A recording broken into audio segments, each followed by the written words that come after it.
दोस्तों, इतिहास में कुछ ऐसे लोगों का जिक्र मिलता है जो अपने जीवन काल में ऐसा काम कर गए कि कई युगों तक उनकी ये महान गाथा हमेशा के लिए अमर हो गई। और ऐसी ही एक महादानवीर शख्सियत थे भामाशाह। तो दोस्तों, आइए जानते हैं कौन थे भामाशाह, और आज भी अगर समाज में योगदान की बात आती है तो सहयोगकर्ताओं को भामाशाह कह के क्यों संबोधित किया जाता है। दोस्तों, दानवीर कर्ण के बाद अगर किसी महादानी का नाम आता है तो वो थे भामाशाह। वह धन्य देश की माटी है जिसमें भामाशाह लाल पला, उस दानवीर की यश गाथा को मेट सका क्या काल भला।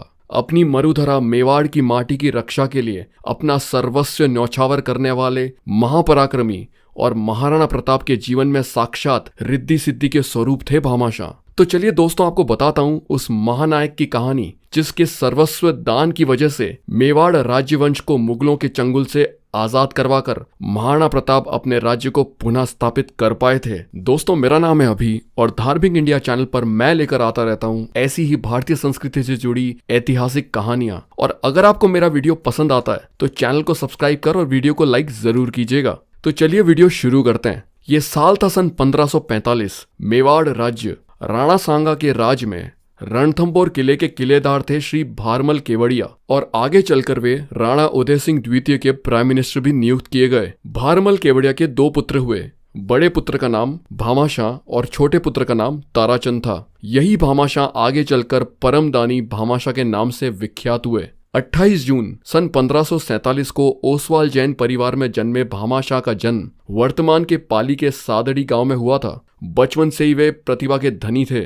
जब मेवाड़ राज्य की बागडोर जब महाराणा प्रताप ने संभाली तब भामाशाह को उनके राज्य का सेनानायक, सलाहकार और प्राइम मिनिस्टर नियुक्त किया गया। उसी दौरान उनको चित्तौड़ का नगर सेठ भी नियुक्त किया गया और वे इस जिम्मेदारी को हमेशा निष्ठापूर्वक निभाते रहे। कहा जाता है बचपन से ही वे महाराणा प्रताप के सबसे भरोसेमंद और करीबी दोस्त थे।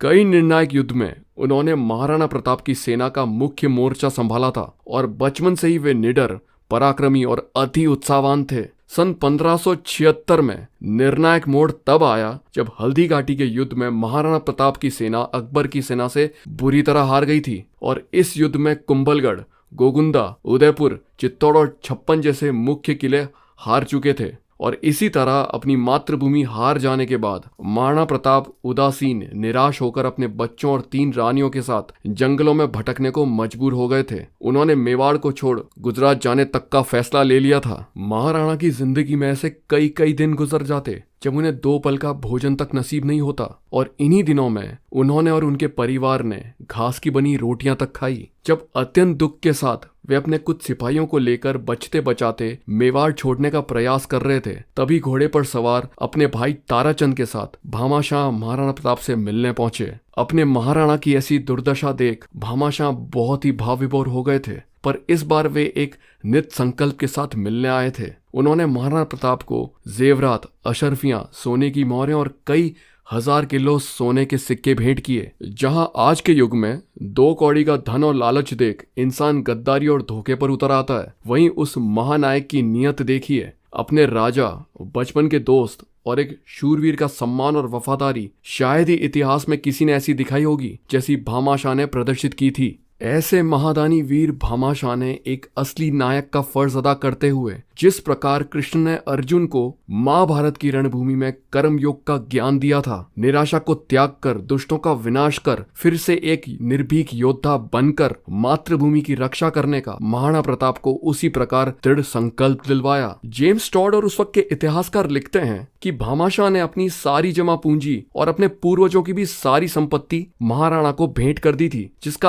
आज के वक्त में मूल्य कई लाख करोड़ रुपए होगा। और उस जमाने में वो मूल्य इतना था कि 25,000 की सेना लगातार 12 साल तक भोजन और राशन उपयोग कर सकती थी। और सन 1582 में दिवेर के युद्ध में भामाशाह के सहयोग से वापस खड़ी की गई सेना लेकर अकबर को महाराणा प्रताप ने भयंकर शूरवीरों सा पराक्रम दिखाते हुए अपनी मातृभूमि को फिर से हासिल किया और चित्तौड़, अजमेर और मंडलगढ़ के अलावा पूरे मेवाड़ पर जीत का परचम लहरा दिया। ये वही दिवेर का युद्ध था दोस्तों, जहां महाराणा प्रताप ने एक ही तलवार के वार से बेलोल खान और उसके घोड़े को बीच से आधा चीर दिया था, जिसका चित्र आपको अक्सर इंटरनेट पर देखने को मिल जाता होगा। और दोस्तों, अगर आपका कभी दिवेर जाना हो तो आज भी वहां मेवा का मथारा नाम से स्मारक मौजूद है। ये वही स्थान है दोस्तों जहां महाराणा प्रताप ने अकबर की सेना पर प्रकोप बरसाया था। पर सबसे महत्वपूर्ण, हमें ये नहीं भूलना चाहिए दोस्तों कि ये सब कुछ संभव हो पाया भामाशाह के अभूतपूर्व योगदान की वजह से, वरना